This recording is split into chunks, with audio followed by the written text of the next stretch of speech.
Xanım, növbət sualım sənədir. Sən necə qiymətləndirirsən yığma komandamızın oyunu? Birinci futbolçunun gərək psixoloji cəhətdən hazırlayasan oyunlara.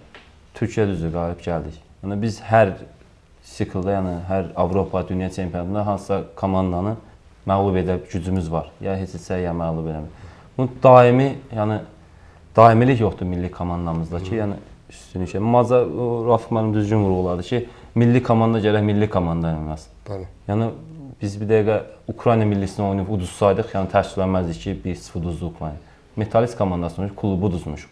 İkinci oyundakı məsəl üçün uduzmuşuq Macarları. Yəni o əhval-ruhiyyə, həm də siz nətər milliyə doymuş futbolçular çağırırlar hər dəfə. Məsəl üçün mən oynayıram Neftçidə, məni hər dəfə milliyə çağırırlar, hazırlıq oyununa çağırırlar, çempionat oyunu. Mən istər-istəməz orada yəni birinci istədiyim kimi oyunu göstərə bilmirəm.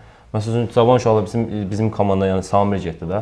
Yəni belə oyunçulara şans vermək lazımdır ki, yəni arxadan gələn futbolçu var. Mən oynayıramsa, mənim arxamdan gələn, mən tədirgin olmalıyam ki, mənim arxamdan oyunçu gəlir. Yoxsa mən bilirəm ki, mən oynayıram, mənim arxamdan gələn onsuz da götürəsi öyle komandaya. Ona görə də heç bir yerin təmin olunur. Təmin olub ona heç keyfiyyətdən futboldan söhbət edə bilməz. Heç bir nəticədə gözləmək olmaz belə milli komanda.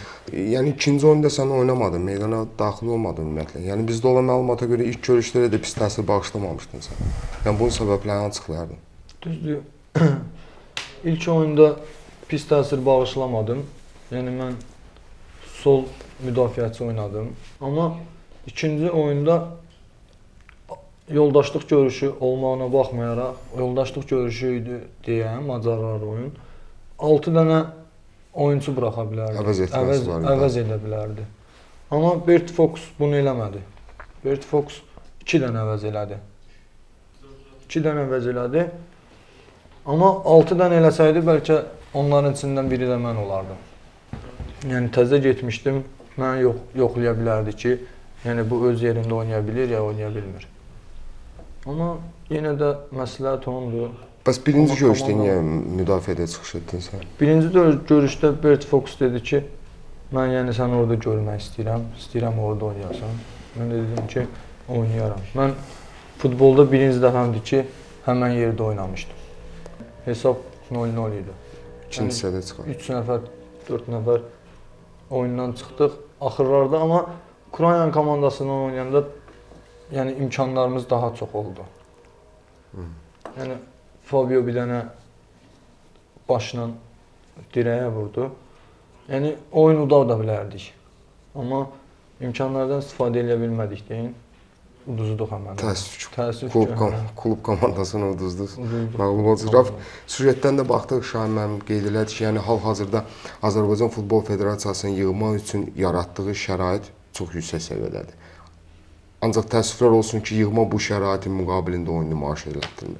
Sən razılaşsan bunu?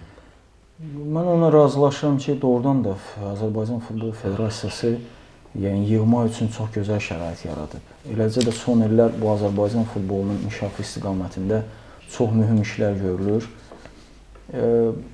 Siz yığmadan birdən-birə nəticə gözləmək olmaz. Yəni razılaşaq ki, yığma üçün yaradılan şərait son bir neçə ildə yaxşılaşıb. Əvvəllər daha 90-cı illərdə çox bərbad vəziyyətdə idi. Razılaşır.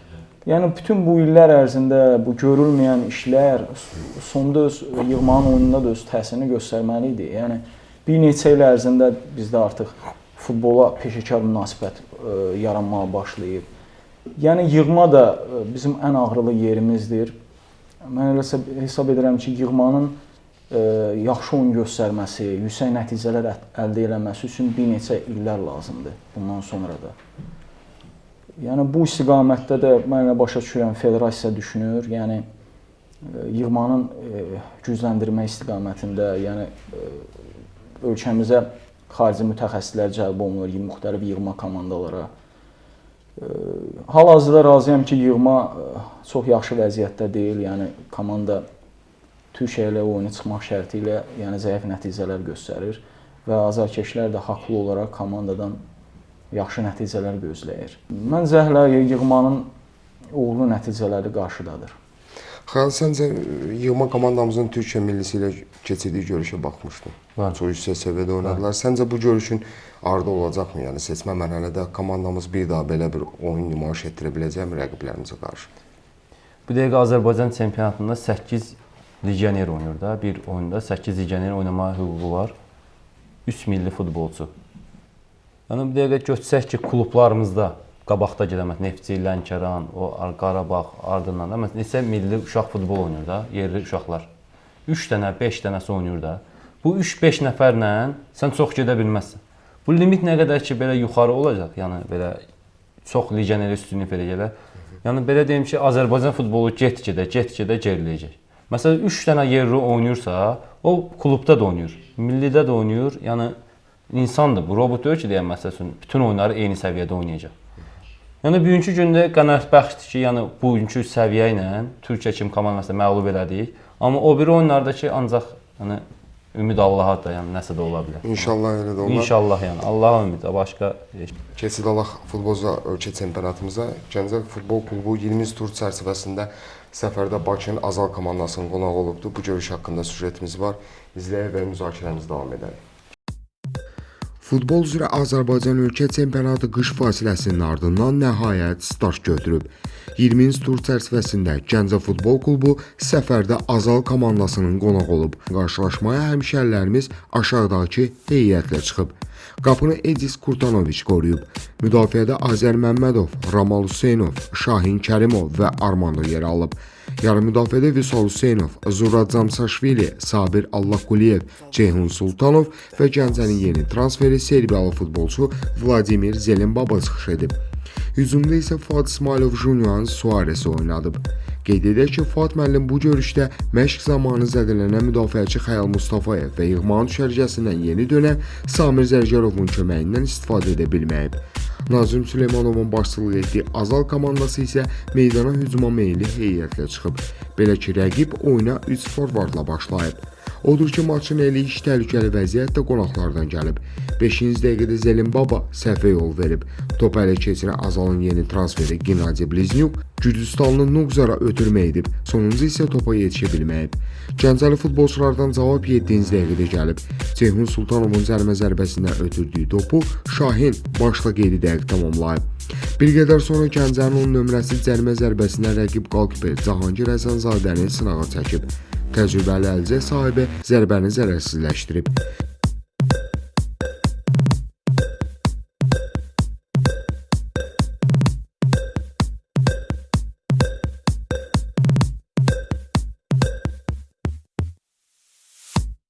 %26-cı dəqiqədə isə Yuşkan zərbəsindən sonra Edis öz bacarığını nümayiş etdirib. 2 dəqiqə sonra Kurtanoviç yenidən Yuşkadan üstün olub. Bosniyalı qalkiper bu dəfədə qoruduğu qapının toxunulmaz olduğunu sübut edib. 33-cü dəqiqədə Ceyhun Sultanovun ötürməsinə Junivan qeyri dəqiq zərbə endirib. Getdikcə təzyiq artıran Gəncəli futbolçular rəqibi özünə aid meydana sıxışdıraraq bir-birinin ardından təhlükəli qol vəziyyətləri yaradıb. Gəncənin heyətində oyun qurucu funksiyasını yerinə yetirən Ceyhun Sultanov Vüsal Hüseynova ötürmə edib.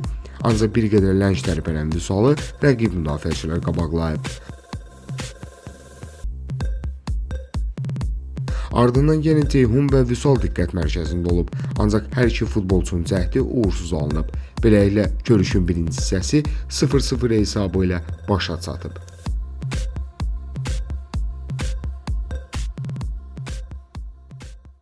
Çünki bir hissəyə baxdım, gördüyünüz kimi yaxşı təsir bağışladı. Heç də yəni 3-cü yerdə gedən komanda ilə deyək ki, 8-ci yerdən komandanın ayırd eləmək olmaz ki, hansı 3-də gedir. Yəni bilməyən adam gəlib baxsaydı, bilməz ki, hansı 3-də gedir, hansı. Yüksək səviyyədə komanda bu gün çıxış elədi. İndi yəqin stabillik çatışmır. Bu da aydındır. Ona görə ki, yenidən yaradan birisi Gəncə futbolu nə qədər itirdi, özümüz də bilirik ki, çox əfsuslar olsun. O itirilmək qaytarmaq üçün illər lazımdır. Yəni Gəncədə uğurlar arzudan bugünkü gün üçün belə şəraitdə, belə deyək ki, futbolçu seçimi ilə çox pis də çıxış eləmir.